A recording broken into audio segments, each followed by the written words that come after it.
We are back at the Auraria campus, where, after the Denver City and County Auraria campus police officers brutalized the students, future alum that will share the campus that I graduated on.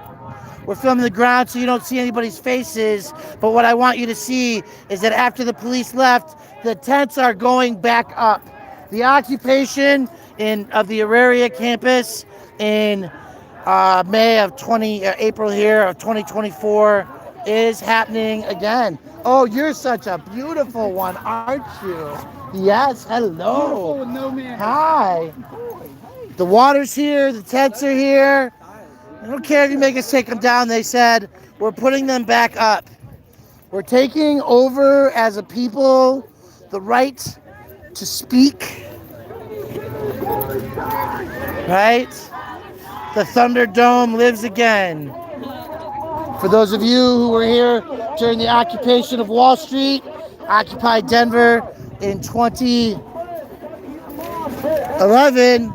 the Thunderdome was the food center. It was the lifeblood of the encampments. And so, without showing you all the faces, folks, we're showing you the beverages coming in, the water supplies, the tents coming back in. The texts being sent. The texts are being sent, the calls are being done. The Denver Police Department came and arrived, and they took about 40, 50 people today. The CPC just said 70 to 80. 70 to 80 people today were taken. Okay? 70 to 80 people were taken in the bus. Did that stop them? No. We're coming back up. The tents are coming. The students are standing up. We're taping the ground. That's stuck in fucking Arvada. They stopped the light rail. I brought tamales from an event we had, and then my tamale tent got knocked over, and now I'm wearing my tamales. But that's okay. It's a good style. It's good style. I want to go make some t-shirts real quick. I'm very tempted. Here's the river. My poor brother on the way here, the literal wheel snapped off his wheelchair. Oh, that sucks. They're way back there to my apartment now. Yeah, 70 to 80 were arrested. Is what we're hearing, folks. So we will need a massive court support at the Lindsay Flanagan Courthouse. Anybody who can do that, go to the courthouse and support. It may not be till tomorrow that people get out, but the jail should be loud. People should know. You would not believe if I can just get the number of bodies carrying all the food, all these students. I don't see people that I know. These are all students that came after my time, and I love it, and I love them for that, because it means the next generation is awake, that they're paying attention as well. That time after time after time, these circumstances of assault and brutality, they're not desired. Our people are waking up. They're waking up to the facts that we can't stand for this senseless, nameless murder and genocide. You know, during COVID, it was nice not to have war daily, but not necessarily for our people, because in places like Palestine, the persecution was regular and persistent. Seriously, tents. Isn't that beautiful? Isn't that beautiful? All the tents. That's right. All the tents. So the journalists are here, the press are here, lots of people hanging out in the background.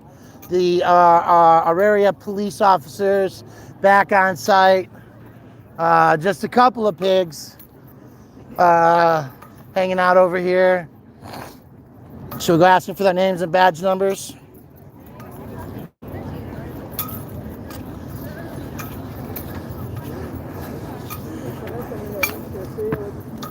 We have mayoral candidates, city council representatives. We got the whole shebang over here, right? And we even have a brewery. So if you want to come and have a beer, spend some money. It's $8 for a beer all weekend long, Friday through Sunday. You got a fenced-in area to watch the Denver police and the Arvada police, or the Auraria police, just brutalize their students.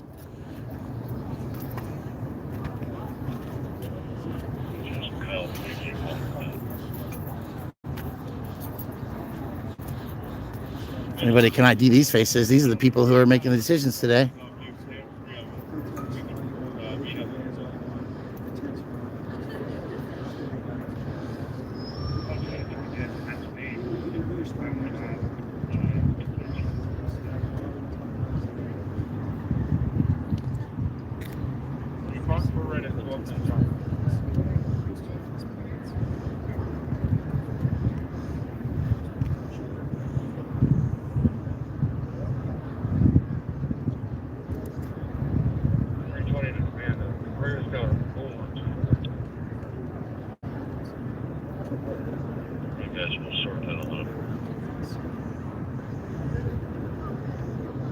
Can you read, please?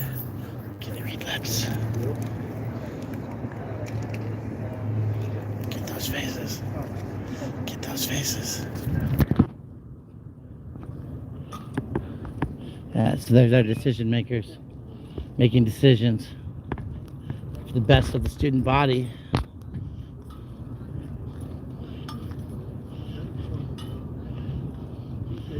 So anybody got those faces, finding out who we're dealing with? These are the people.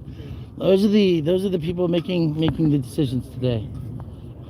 Oh look, I got a new camera. Can we get that name in there? Doesn't read it. That's the guy. How you doing? There's Sampler. Well, how are you doing? Had better days. Yeah, you should. You know, when you bring police to situations like this, it's only going to get worse. Over and over and over again. Just remember the lessons, Larry. Rinse and repeat. That's right. Bring the cops, brutalize the students again, Larry. Yeah, it's rinse and repeat.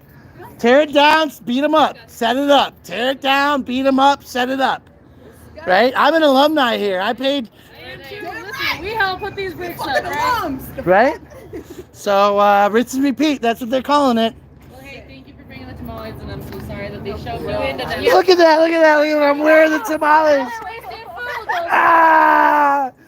Yeah, well, you know, and it just happened that there was an event on campus that had excess food. And, you know, it's like, we're going to support our people, right? And speak in the name of justice for all mankind. And I never imagined, there's actually a group that was started in this quad. It's called Cats Not Cops. They feed the unhoused down off of Benedict Fountain Park. Tuesdays, Thursdays, and Saturdays, I think it is.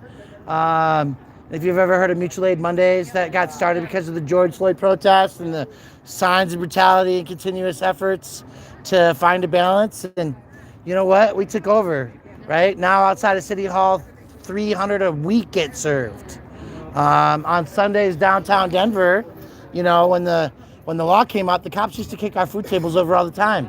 And now we're feeding them and they can't stop us. So, but y'all, you know, just tell your friends, tell your fellow alumni, tell whatever. This is the battleground today, and the area and Denver communities have decided that they're going to rinse and repeat and do it over and over again. So, yeah. Do you work with those orgs? Are you? No, I just caught I came over to ID the two officers, and then this guy Larry Sampler from the Auraria campus or MSU. And another person who's wearing his name badge. Like, I'm Larry. I'm not trying to hide who I am.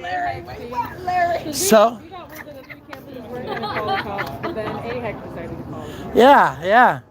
So they just got to understand, you know, the best thing they could have done was nothing. And then when the rain came, people would have just packed up and left. For real. That would have been the most logical thing they could have done. But no, they wanted to come here and be violent. Right? And so now this is going to be a muddy mess by Monday. Right? Because people are just going to keep coming. So, yeah. I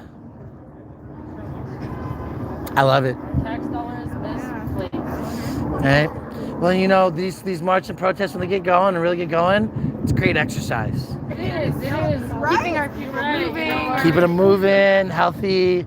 I put on so much weight in the last 2 years, but the George Floyd protest, I was rocking it.